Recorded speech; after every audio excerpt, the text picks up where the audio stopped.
Cette semaine, dans le Macronomètre, nous allons évaluer le programme budgétaire du gouvernement jusqu'en 2022 avec une note de 4 sur 10.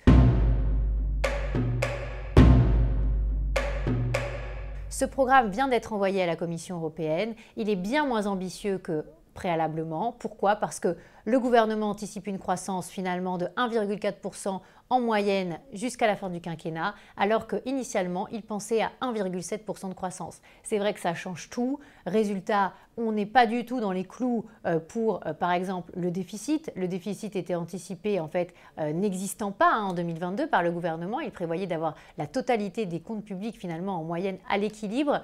Eh bien, là, ce sera toujours du déficit avec 1,2 points de PIB de déficit. Il prévoyait aussi de faire baisser de manière importante la dette. Finalement, non. Il prévoit 97% de dette par rapport au PIB à l'horizon 2022. Aujourd'hui, on est déjà à 99 en 2019.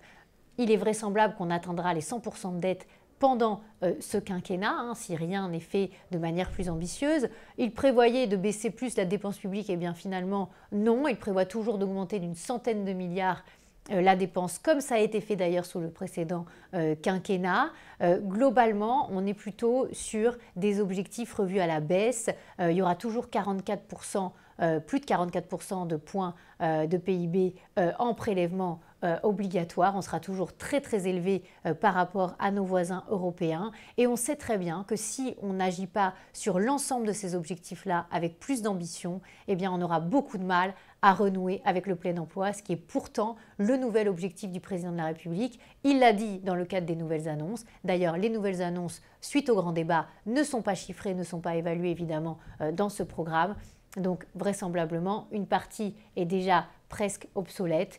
La question, c'est est-ce qu'à un moment, on va se remettre sur une trajectoire budgétaire plus ambitieuse lors de ce quinquennat? On verra bien.